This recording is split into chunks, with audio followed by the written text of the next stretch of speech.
Hello everyone, my name is Judith and welcome in my class. And today's session we will study about first aid means प्राथमिक उपचार। तो आज के session में हम लोग प्राथमिक चिकित्सा के बारे में पढ़ेंगे। तो किसी प्रशिक्षित विशेषज्ञ के पहुंचने से पहले चोट लगने वाले या अचानक बीमार पड़ने वाले व्यक्ति को तत्काल दिए जाने वाले उपचार को प्राथमिक उपचार कहते हैं। तो प्राथमिक उपचार का उद्देश्य उपलब्ध साधनों से रोगी की प्राण रक्षा, स्वास्थ्य लाभ में मदद करना, बिगड़ती स्थिति रोकना और बाद में होने वाली जटिलताओं को कम करना होता है। तो ये है प्राथमिक चिकित्सा का डेफिनेशन। इसके बाद हम लोग देखेंगे प्राथमिक चिकित्सा के उद्देश्य। तो 3 उद्देश्य हैं। पहला जीवन संरक्षण, दूसरा स्थिति को ज़्यादा खराब होने से बचाना, तीसरा रोग मुक्त होने में सहायता करना। तो पहला जीवन संरक्षण, प्राथमिक उपचार का मुख्य उद्देश्य है मरीज बीमार व्यक्ति के जीवन की रक्षा करना, और दूसरा है कि स्थिति को ज़्यादा खराब होने से बचाना, और तीसरा है रोग मुक्त होने में सहायता करना।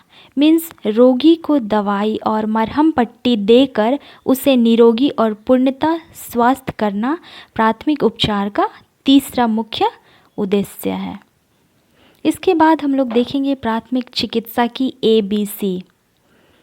तो प्राथमिक उपचार शुरू करने पर सबसे पहले मरीज की जांच के लिए 3 चीज़ों को अहमियत दी जाती है, जिसे संक्षेप में प्राथमिक चिकित्सा की ABC के नाम से जाना जाता है। ये हैं A मीन्स एयरवे, मीन्स वायु मार्ग प्राथमिक चिकित्सा के प्रथम उद्देश्य अर्थात जीवन की रक्षा से संबंधित है। किसी के प्राणों को बचाने के लिए यह निश्चित करना जरूरी होता है कि उसके वायु मार्ग में कोई अवरोध ना हो। दूसरा है B मीन्स ब्रीथिंग। तो वायु मार्ग जांचने के बाद यह देखना चाहिए कि मरीज सचेत अवस्था में हो और उसे सांस लेने में कोई तकलीफ ना हो। उसके बाद C मीन्स सर्कुलेशन। अंत में यह देखा जाता है कि मरीज के खून का प्रवाह हो रहा है या नहीं, जिसके लिए उसकी नाड़ी का निरीक्षण किया जाता है। तो ABC की जांच के बाद 3BS means breathing, bleeding, bones पर ध्यान दिया जाता है और फिर स्थिति के अनुसार उपचार किया जाता है। इसके बाद हम लोग देखेंगे कि प्राथमिक चिकित्सा की किट।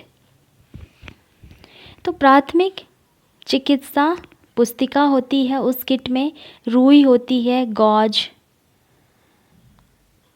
पट्टिका, बड़ी त्रिकोण पट्टिका, सेफ्टी पिन, चिपकाऊ पट्टी, कैंची, दस्ताने, चिमटी, गर्म पानी की बोतल, बर्फ़ की टोपी, टॉर्च, जीवाणुरोधक मलहम, जीवाणुरोधक द्रव, तापमापक, दवा, ये सब चीज़ प्राथमिक चिकित्सा की किट में होना बहुत आवश्यक है। ये सारे चीज़ प्राथमिक चिकित्सा की किट में होते हैं। तो यहाँ पर हिंदी और इंग्लिश दोनों में दिया हुआ है, तो स्टूडेंट्स दोनों को लिख लेंगे अपने कॉपी में। उसके बाद हम लोग देखेंगे आघात मीन्स शॉक लगने पर क्या करना चाहिए। रोगी को पीठ के बल लिटा दें, उसके बाद पाँव की ओर बिस्तर को ऊंचा करें। यदि रक्त बह रहा हो तो उसे रोकें। जख्मी भाग को सहारा देकर दर्द में कमी लाएं। रोगी को आरामदायक स्थिति में रखें। रोगी को पसीना ना आने दें। यदि रोगी सचेत हो तो थोड़ी थोड़ी मात्रा में तरल पदार्थ पिलाएं। उसके बाद देखेंगे रोगी को आश्वासित करते रहें, मीन्स उसे कहते रहें कि आप ठीक हो जाइएगा, है ना। उसके बाद है चिकित्सीय सहायता की तत्काल व्यवस्था करें, जैसे कि इस चित्र में हम देख सकते हैं। इसके बाद कृत्रिम श्वास, जिसको CPR भी कहते हैं। मुंह से श्वास देना आपातकालीन स्थिति में यह उचित और प्रभावी तकनीक है। सिर को थोड़ा पीछे की ओर रखें और जबड़ा खोल दें। हवा बाहर निकलने से रोकने के लिए अंगूठे और तर्जनी अंगुली से रोगी की नाक बंद कर दें। गहरी सांस लें, अपना पूरा मुंह खोलें और रोगी के मुंह पर रखकर कस दें। जल्दी से पूरा श्वास रोगी के मुंह में निकाल दें। उसके बाद रोगी से अपना मुंह हटाएं और उसे शांति से सांस बाहर निकालने दें। इस क्रिया को 1 मिनट में 12 से 15 बार चिकित्सा सहायता उपलब्ध होने तक दोहराएं। उसके बाद चिकित्सा सहायता की तुरंत व्यवस्था करें। ये है CPR अप्लाई करना, जैसे कि इस क्षेत्र में हम देख सकते हैं। उसके बाद है चेतावनी। तो CPR के दौरान साइनाइड, हाइड्रोजन सल्फाइड, क्षयकारी और ऑर्गेनोफॉस्फेट जैसे जीव विष मौजूद होने पर मुंह से कृत्रिम सांस ना दें। चेहरे पर मास्क या थैला वाल्व मास्क उपकरण लगाकर ही रोगी को श्वास दें।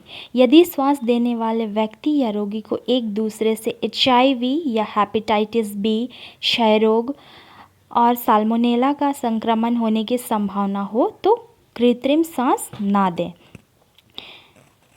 ऐसे मामले में मध्यस्थ हवामार्ग उपकरण का उपयोग करें जो श्वसन और रोकथाम दोनों में काम कर सकें। इसके बाद हम लोग देखेंगे रक्त के बहाव को रोकना। यदि किसी व्यक्ति का रक्त बह रहा है, कहीं कट गया है, तो हम क्या करें? तो अंगूठे या अंगुली से सीधा दबाव डालें। घाव पर गॉज पैड रखकर पट्टी बांधें। शरीर के कुछ दबाव बिंदुओं पर अप्रत्यक्ष दबाव डालें। रक्तबंध पट्टी का उपयोग करें। घायल व्यक्ति को अस्पताल ले जाएं। यदि कट या कहीं पर चोट लग गया है तो रक्त बह रहा है तो हमें क्या करना है, वो है। अब देखेंगे हड्डी का टूटना। तो हड्डी टूटने पर हमें क्या करना है? हड्डी टूटने के लक्षण हम देखेंगे। दर्द होता है, दबाने से दर्द, सूजन, शक्तिह्रास, अंग विकृति, ये सब है। तो यदि अन्य कारणों से रोगी की जान को कोई खतरा ना हो तो रोगी को हिलाएं डुलाएं नहीं। रक्तस्राव और श्वास संबंधी कठिनाइयों का उपचार करें। स्थिर करने में एक जोड़ टूटी हड्डी के नीचे और एक जोड़ उसके ऊपर होना चाहिए और रोगी को फिर अस्पताल ले जाएं। इसके बाद यहाँ पे हम देखेंगे, इस क्षेत्र में हम देख सकते हैं हड्डी टूटने पर हमें कैसे करना है प्राथमिक उपचार। अब देखेंगे जलना। तो अगर जल गया है तो हमें क्या प्राथमिक उपचार देना चाहिए? प्रभावित भाग पर बहता ठंडा पानी डालें। जले हुए भाग पर कोई मलहम या तेल या कोई अन्य चीज़ ना लगाएं। जली हुई त्वचा को हटाने या फफोलों को फोड़ने का प्रयास ना करें। घाव को रोगाणु रहित कपड़ों से ढक दें। यदि आवश्यकता हो तो कृत्रिम श्वास दें। आघात या शॉक से बचाएं। चिकित्सीय सहायता की तुरंत व्यवस्था करें। हमें इमरजेंसी नंबर पे कॉल करना है। जैसे कि इस क्षेत्र में हम देख सकते हैं कि अगर कहीं पर जल गया है तो किस तरह से हम करेंगे। नाक से खून बहना, नक्सीर जिसे कहते हैं। यदि नाक से खून बह रहा है तो क्या करना है, आइए देखते हैं। रोगी को कुर्सी पर इस प्रकार बिठाएं कि उसका सिर झुका रहे। अंगुलियों और अंगूठे से रोगी की नाक दबाएं। खून को बहने से रोके नहीं। रोगी के नथुने बंद ना करें। नथुनों में पानी या कोई दवाई ना डालें। चिकित्सीय सहायता के लिए तुरंत भेजें। देखिए यहाँ पर 2 चित्र दिया हुआ है। सांप का काटना। सांप के काटने पर क्या करना है हमें? धीरज बंधाएं रोगी को। प्रभावित व्यक्ति को चलने या भागने ना दें। घाव को पोटेशियम परमैंगनेट से या साबुन और पानी से साफ करें। खून को बहने दें। खून को घाव से चूसे नहीं। रोगी को तुरंत अस्पताल में भर्ती करें। रोगी को ले जाते समय उसे लिटा कर ही ले जाएं। सांप काटने पर ये हमारा प्राथमिक उपचार है। उसके बाद कुत्ते काटना, कुत्ते का काटना। तो कुत्ता जब काटता है तो हमें क्या प्राथमिक उपचार करना है? घाव को तुरंत पानी से साफ करें। उसके बाद एंटीसेप्टिक साबुन या पानी से घाव को साफ करें। खून को बहने से रोके नहीं। घाव को ढके नहीं। तुरंत डॉक्टर के पास ले जाएं। पानी से सबसे पहले तुरंत धोना है। इसके बाद कीट का काटना। कीट के काटने पर हमें क्या करना है? डंक को बाहर निकाल दें। ठंडी सिकाई करें। पानी में सिरका मिलाकर लगाएं। सोडा बाइकार्बोनेट का पेस्ट लगाएं। सदमा ना लगने दें। तुरंत डॉक्टर के पास ले जाएं। यदि कोई कीड़े मकोड़े काटते हैं, डंक लग जाता है, जैसे कि हम देख सकते हैं क्षेत्र में मधुमक्खी के काटने से डंक लग जाता है। फिर देखेंगे आँखों में रसायन का गिर जाना। कम से कम 15 मिनट तक फलस के नीचे अपनी आँखों को धोएं। जीवाणु रहित ड्रेसिंग करें। किसी प्रकार की दवा या मलहम का उपयोग ना करें। रोगी को तुरंत डॉक्टर के पास भेज दें। जितना जल्दी हो सके इस सिचुएशन में रोगी को डॉक्टर के पास लेके जाना है यदि कोई रसायन गिर जाता है। अब देखेंगे दम घुटना। ग्रसित व्यक्ति को तुरंत उस जगह से बाहर निकालें। खुली हवादार जगह पर ले जाकर लिटा दें। सांस नहीं आ रहा हो तो कृत्रिम सांस दें। रोगी को तुरंत अस्पताल के लिए भेज दें। जैसे कि इस चित्र में देख सकते हैं। अब देखेंगे बिजली का झटका लगने पर हमें क्या फर्स्ट एड करना है। यदि किसी को बिजली ने पकड़ लिया तो उसे स्पर्श ना करें। तुरंत बिजली का मैन स्विच ऑफ कर दें।